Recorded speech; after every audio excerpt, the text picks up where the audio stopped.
Hello दोस्तों, welcome to LG classes.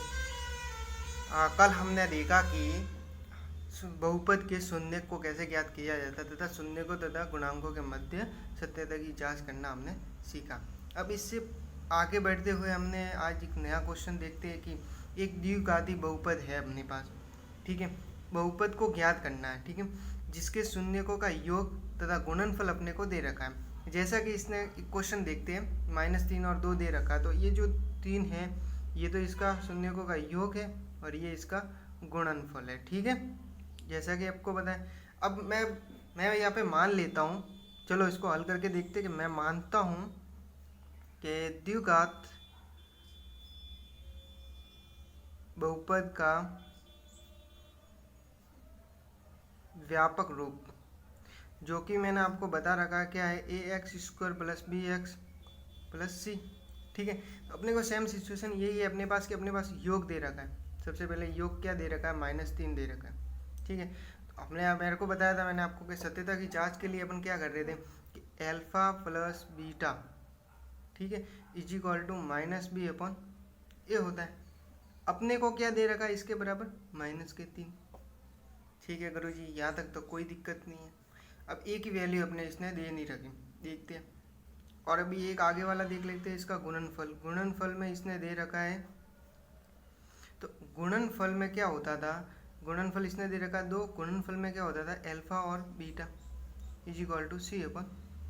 इसके बराबर इसने दे रखा 2। अब दोस्तों ये देखूँ, यहाँ पे भी ये है, यहाँ पे भी ये है। ऐसी कौन सी संख्या एक ही हो सकती है जो दोनों तक जगह लगे और दिखाई भी नहीं दी। तो अब देखो ऐसी बात है कि अगर मैं a के बराबर, यदि a के बराबर मैं 1 मान लेता हूँ, 1 मान लेता हूँ, तो इसके नीचे 1 रखूँगा और इसके नीचे 1 रखूँगा, कोई फ़र्क पड़ेगा? नहीं पड़ेगा ना। मेरे 1 रखने से कोई फ़र्क तो पड़ेगा नहीं, और उल्टा मुझे a बराबर a की वैल्यू मिल जाएगी। अब अपने के पास क्या है, अब अपने पास देखो a बराबर 1 है, b बराबर, अब b बराबर थोड़ा ध्यान से, ये कितना है, -3, ये कितना है, -b।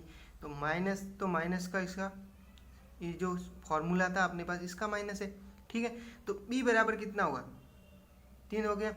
अब बाकी बचा गया c, तो c बराबर ये कितना है, 2। इतना सा करना है आपको। फिर आपको क्या करना है, ये जो वैल्यूज जा रखी है अपने पास a की, b की और c की, इनको पुट करना है इस द्विघाती समीकरण बहुपद के अंदर। तो a बराबर 1 x² प्लस b बराबर क्या है अपने पास 3, फिर x प्लस c बराबर क्या है अपने पास 2। ठीक है, तो अब ये देखो इसका मेरे पास बहुपद आ गया है कुछ ऐसा। तो बस अपने को यही ज्ञात करना है, ये इसका बहुपद है। मतलब अपन इतनी, अगले क्वेश्चन में क्या किया था आपने, पिछले क्वेश्चन में क्या किया था कि शून्य कैसे ज्ञात किए जाते हैं। अब देखो शून्य ज्ञात करके फिर उसके योग और गुणन को ज्ञात करके सत्यता की जांच कर रहे थे। तो इसने क्या कर दिया कि अपने को उल्टा बोल दिया कि आपको योग दे दिया, गुणनफल दे दिया, अब जाओ बहुपद को ढूंढ के लेके आओ। तो अब बहुपद को ढूंढने के लिए अपने को क्या करने पड़ेगा, उल्टा चलने पड़ेगा। तो इसके लिए हमने क्या किया कि ये द्विघात बहुपद है, इसको मान लिया जो कि व्यापक रूप होता है इसका। फिर योग दे रखा था, योग अपने को पता है कि अल्फा प्लस बीटा होता है is equal to b - a होता है। तो अब -3 a की जगह अपन दोनों जगह सेम रखनी है कोई वैल्यू, तो या तो वो दे रखेगा या तो फिर ऐसा कोई दे रखता, वो 1/4 या ऐसा कुछ दे रखता, तो a की वैल्यू 4 हो जाती। नहीं दे रखा उसने, इसका मतलब इसके नीचे कितना है, 1 है। ठीक है, अब a का गुणनफल 2 रखा है और अल्फा बीटा है, c/a है, बराबर 1 हो जाएगा, 2/1। तो फिर क्या है, ए बी और सी की वैल्यू आ जाएगी अपने पास, इनको इन व्यापक समीकरण में पुट करना है, इससे अपने को बहुपद प्राप्त हो जाएगा। ठीक है, यहाँ तक से दोस्तों समझ में आ चुका होगा मेरे को। आगे इसका एक और सवाल ले लेते हैं हम। तो इसका दूसरा सवाल कुछ ऐसा है मेरे पास कि इसका योग तो दे रखा है 2 और गुणनफल देगा 1/3। अब इसको कैसे ज्ञात करेंगे, तो एक जरा ध्यान से देखना थोड़ा कि अपने को ज्ञात करना है इसमें, यही बहुपद ज्ञात करना है, द्विघात बहुपद। अब योग तो मेरे पास दे रखा है √2 और गुणनफल दे रखा है मेरे पास 1/3। तो मेरे को जैसा कि पता है, अब मैंने वो ऊपर मान लिया द्विघात बहुपद, आपको पता है उसका योग, तो मैं डायरेक्ट योग लिखता हूँ। अब योग बराबर मेरे पास √2 है और मेरे को पता है कि -b/a होता है। ठीक है, अब देखो मेरे पास एक और क्या है, गुणनफल और है। तो गुणनफल भी आपको पता है कि अल्फा बीटा होता है। Alpha beta is equal to अपने को दे रखा है 1/3 और होता क्या c/a। अब यहाँ से मेरे को देख के पता चल रहा है कि c की वैल्यू तो मेरे पास 1 है, a की वैल्यू अपने पास 3 है। ठीक है, अब यहाँ पे a की तो वैल्यू 3 है ही नहीं, यहाँ तो b की वैल्यू √2 बता रहा है। तो अपने को क्या करना है, a की वैल्यू को दोनों तरफ सही करने के लिए मैं अगर इसके साथ इस √2 के साथ अगर 3 का भाग और 3 का गुणा कर दूँ, कोई फ़र्क पड़ेगा? नहीं पड़ने वाला। इससे अपने को क्या होगा कि ये जो -b/a है, तो इससे a की वैल्यू तो अपने पास 3 आ जाएगी। अब ठहरी b की बात, तो एक तो जो सूत्र का माइनस है वो तो चलो ठीक है, तो अब ये यहाँ पे कोई माइनस नहीं है, मतलब ये किस में वैल्यू आएगी, माइनस में थी, इसलिए माइनस ने माइनस प्लस हो गया ना, नहीं तो माइनस में वैल्यू आ जाती। तो ये हो जाएगा √2 किसके बराबर, b बराबर। ठीक है, अब बाकी रहा c, तो c बराबर क्या है 1, तो 1 आ जाएगा। अब इसी जो ये मान आए हैं इनको उस व्यापक रूप में अपने को पुट करना। तो व्यापक रूप क्या था अपने पास, 3 मतलब ax² प्लस bx+ c था।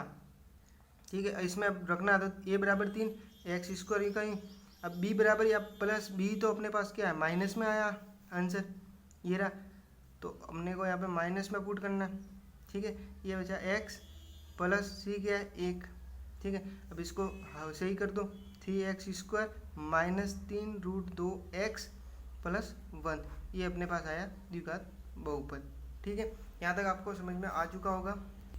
आगे अपना नेक्स्ट सवाल है कि 3 नंबर का क्वेश्चन है, इसका 3.1 का जो लास्ट क्वेश्चन है वो वाला, ये इम्पोर्टेंट क्वेश्चन है, इसको थोड़ा ध्यान से देखना। अगर कोई 3.1 में से एग्जाम में आने की संभावना किसी की 90% है तो वो इसी सवाल की है, तो इसको थोड़ा ध्यान से देख लेना आप।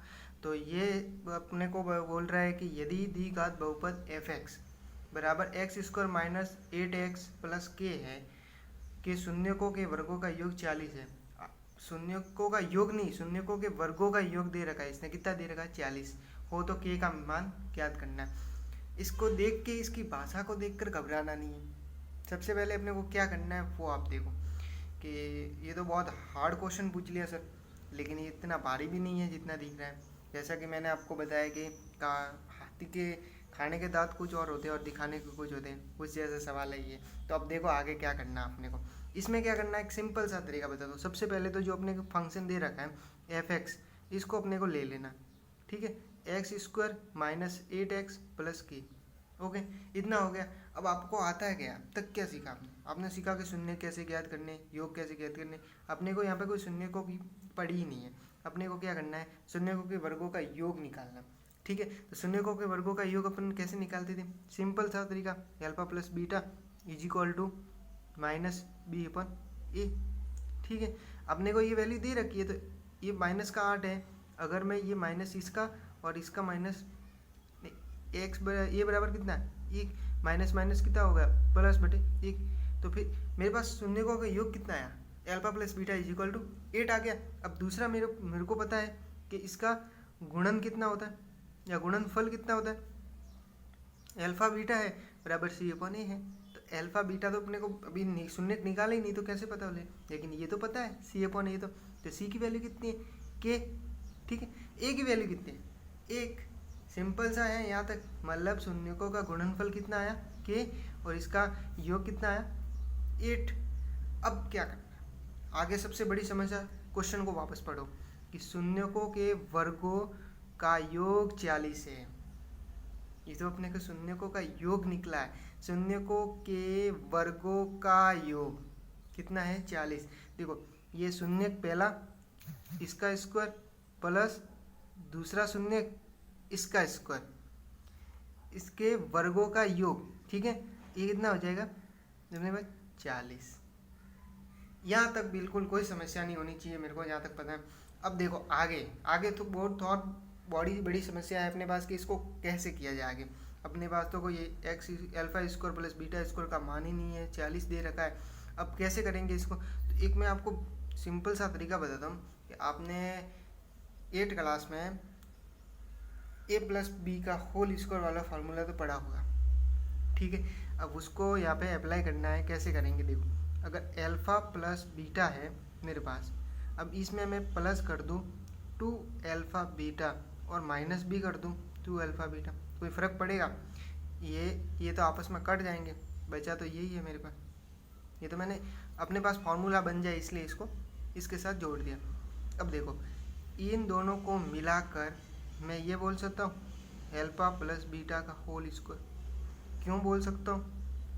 आओ इधर, ए प्लस बी का whole square is equal to A square plus B square plus 2ab मेरे पास होता है।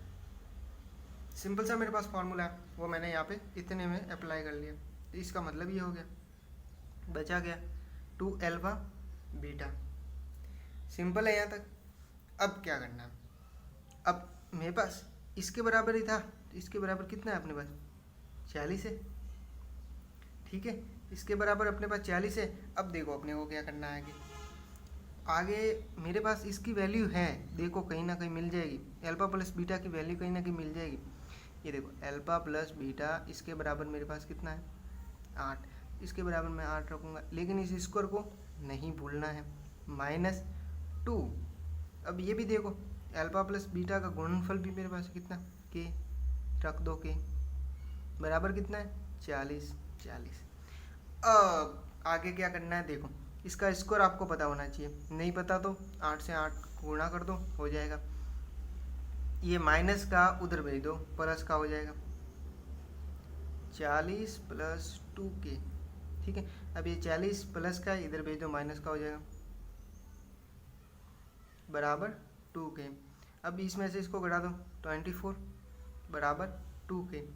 2 का भाग इधर गुणा में इधर चला जाएगा तो भाग में 2 का भाग दे दो, तो k बराबर अपने पास कुछ आया है 12, जो कि आंसर। इसने क्या पूछा था क्वेश्चन में? योग 40 हो तो k का मान ज्ञात कीजिए।